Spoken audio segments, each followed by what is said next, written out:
वक्त कितनी तेजी से बीत जाता है पता ही नहीं चला। 2070 आ गया।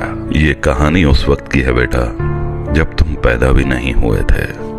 2022 में हमारा हंसता बसता मुल्क हुआ करता था पाकिस्तान, जिसे लैला मजनू की एक कहानी ने बर्बाद कर दिया।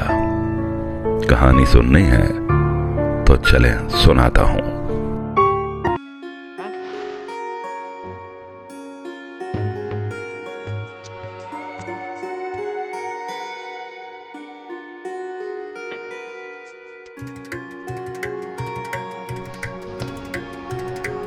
बेटा ये कहानी है राज और सिमरन के प्रेम की। राज अपनी सिमरन के लिए कुछ भी कर जाता था। राज कहीं भी सिमरन के बिना नहीं जाता था।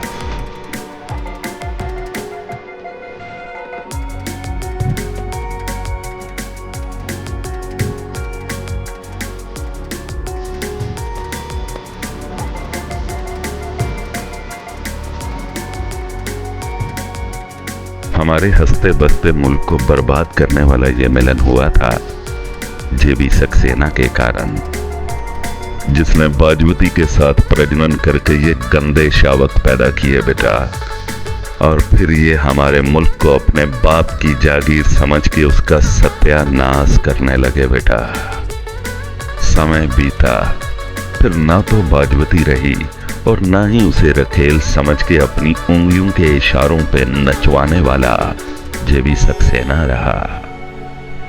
बेटा यूं तो पूरा मुल्क परेशान था, लेकिन अपनी 1.5 पाव की हड्डी के लिए कुछ बहुत खुश भी थे। बूटन देवी की तो जैसे लॉटरी ही निकल आई थी। बेटा ये फोटो है सिमरन के चचा की। ये तो अर्दली ही बन गए थे बेटा। इन्हें ना भीख मांगते शर्म आती थी ना पॉलिश करते। इनका मानना था अर्दली अगर शर्म से दोस्ती करेगा तो खाएगा क्या। उस दौर में बेटा मोहब्बत के लिए ठोकरें खाने वाले भी बहुत थे।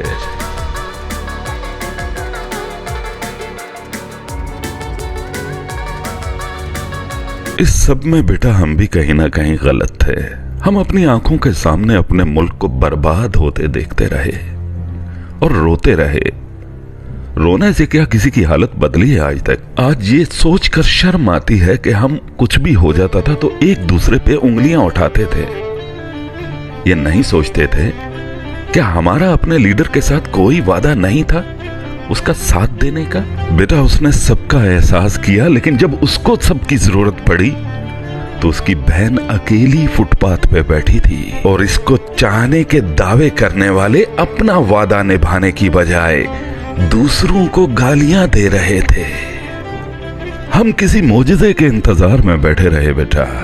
ये भूल जाते थे कि खुदा सिर्फ उन्हीं की मदद करता है जो अपनी मदद खुद करते हैं। ये मेरी लड़ाई है और मुझे ही लड़ना है। बेटा जाना सबने है, अब चाहे कोई जुल्म सहते सहते जाए या जुल्म के खिलाफ लड़ते लड़ते जाए। बेटा ये कहानी हमें सिर्फ यही बताती है, तारीख सिर्फ बहादुरों को याद रखती है। 2022 के बाद जुल्म करने वालों की कब्रों पे आज थूकने वाला भी कोई नहीं।